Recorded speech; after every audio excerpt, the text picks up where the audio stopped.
एक नई माँ होने के नाते कभी कभी हम बहुत खुश होते हैं, बहुत प्राउड फील कर रहे होते हैं, बहुत थैंकफुल होते हैं।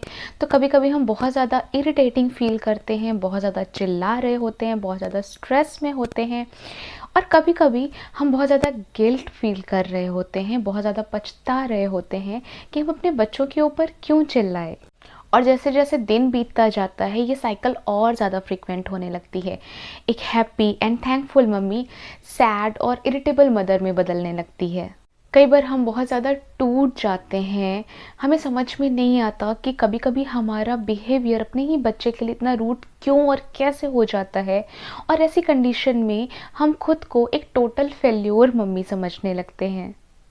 तो आज के और मेरे नेक्स्ट वीडियो में हम जानेंगे ऐसे 7 रीज़न्स जिसकी वजह से हम पेरेंट्स और स्पेशली मम्मी बच्चों के ऊपर क्यों चिल्लाती हैं, और उसके क्या टिप्स है, क्या सॉल्यूशन है जिससे इस साइकिल को हम ब्रेक कर सके। क्योंकि हमेशा हम पेरेंट्स के साथ एंड स्पेशली मम्मीज़ के साथ ऐसा होता है कि हम बच्चों के ऊपर पहले गुस्सा करते हैं, चीखते चिल्लाते हैं और फिर गिल्ट फील करते हैं, और हमें समझ में नहीं आता कि साइकिल को ब्रेक कैसे करना है। तो इन 7 रीज़न्स को जानने के लिए और इससे रिलेटेड सॉल्यूशंस को जानने के लिए मेरा आज का ये वीडियो पूरा ज़रूर देखिएगा। और अगर आपको आज का ये वीडियो पसंद आता है तो चैनल को सब्सक्राइब ज़रूर करिएगा, लाइक ज़रूर करिएगा और ऐसे पेरेंट्स से शेयर करिएगा जिन्हें इन टिप्स के बारे में जानने की ज़्यादा ज़रूरत है। Hello everyone, I am Sneha Mishra from happy you and happy kids, जहाँ पे हम बात करते हैं पेरेंटिंग एंड चाइल्ड साइकोलॉजी की।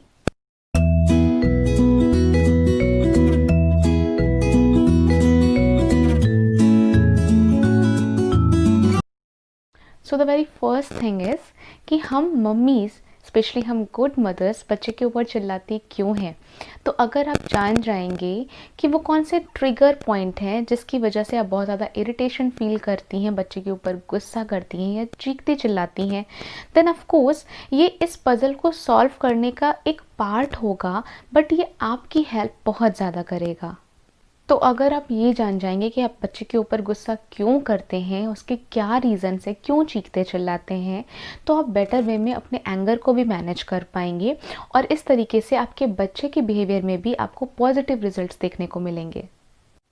तो आइए सबसे पहले बात करते हैं working with kids in the home और इन द रूम। मैं काफ़ी लंबे टाइम से वर्क फ्रॉम होम मम्मी बन चुकी हूँ, और मैं इस चीज़ के लिए बहुत थैंकफुल हूँ कि मैं अपनी बेटी को क्वालिटी टाइम देने के साथ ही, अच्छी परवरिश देने के साथ ही अपना काम इजीली घर से कर पा रही हूँ। लेकिन हमेशा हर काम को करने का एक गलत और एक सही तरीका होता है। अगर आप उस कमरे में बैठ कर के अपने लैपटॉप पे काम कर रहे हैं जिस कमरे में आपके बच्चे खेल रहे हैं, then it is totally a set of disaster. I can't tell you कि मैं बहुत कंसंट्रेट होकर के अपना काम लैपटॉप पे कर रही होती थी, और अचानक से आई जस्ट ब्लू अप क्योंकि मेरा काम बार बार इंटरप्ट होता था। और तब मैंने ये रियलाइज़ किया कि मेरे लिए ये टोटल एक ट्रिगर पॉइंट है, और तब मैंने अपने काम करने के तरीके को चेंज किया। अब मैं उन सारे काम को जिसमें मुझे बहुत ज़्यादा कंसंट्रेशन की ज़रूरत होती है उस टाइम पे करती हूँ जिस टाइम पे मेरी बेटी सो रही होती है। Like right now I am making this video और मेरी बेटी अभी आराम से अपने पापा के साथ सो रही है। Then here is a mindset shift. वो कोई भी काम जब अपने बच्चे के प्रेजेंस में करते हैं तो कोशिश करिए कि पहले आप अपने बच्चे की ज़रूरतों को पूरा कर पाएँ। ये कुछ ऐसा है कि अगर मैं लैपटॉप पे अपना काम कर रही हूँ और मेरी बेटी को उस टाइम पे भूख लग रही है, उसको कुछ हल्के फुल्के स्नैक्स ही चाहिए, तो मैं पहले अपना लैपटॉप नीचे रख कर के अपनी बेटी को स्नैक्स दूंगी, उसकी ज़रूरतों को पहले पूरा करूँगी।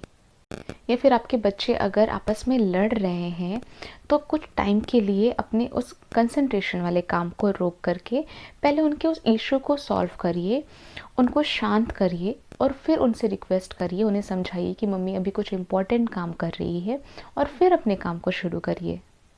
तो इस तरीके से अपने बच्चे को प्रायोरिटी बना करके, ना कि अपने काम को प्रायोरिटी बना करके। मेरे लिए ऐसी बहुत सारी चीज़ें हैं जो बेटर हो गई हैं, जो चेंज हो गई हैं। ऑफ कोर्स आई एग्री कि अब मैं उतनी ज़्यादा प्रोडक्टिव नहीं हूँ, बट मैं अब बहुत पीसफुल फील करती हूँ। मेरे बच्चे को अब मेरी अटेंशन पाने के लिए बहुत ज़्यादा कोशिश नहीं करनी पड़ती, टेम्पर टैंट्रम्स थ्रो नहीं करते पड़ते, and it's like total win win. Now the second reason जिसकी वजह से हम मम्मीज़ को बहुत ज़्यादा गुस्सा आता है बच्चों के ऊपर, that one is not setting boundaries up front.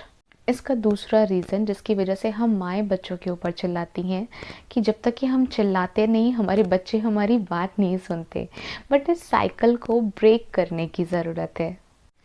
एक बहुत बड़ा रीज़न जिसकी वजह से हमारे बच्चे हमें नहीं सुनते हैं वो ये है कि उन्हें उनकी बाउंड्रीज पता ही नहीं होती, जैसे कि बिहेवियरल बाउंड्रीज़ या फिज़िकल बाउंड्रीज़। जैसे कि अगर आपने अपने बच्चे से बोला है कि वो 5 बजे तक ही साइकिलिंग कर सकता है, तो वो कुछ ऐसा करेगा जिसे आप सोच भी नहीं सकते। हो सकता है वो स्ट्रीट से बाहर जा कर के मेन रोड पर साइकिलिंग करने लगे, और जब आपको ये पता चले तो आप बहुत ज़्यादा अपसेट हो जाएं। बट ये बच्चे के लिए सही नहीं होगा, बिकॉज़ आपने उसे बाउंड्रीज़ बताई ही नहीं थी।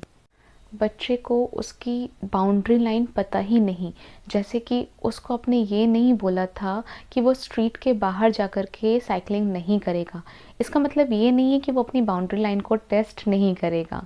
तो इसके बारे में हम नेक्स्ट वीडियो में बात करेंगे। तो अब से ये कोशिश करिए कि आप पहले बच्चे के लिए कुछ सिंपल बाउंड्रीज़ इस्टेब्लिश कर पाएँ।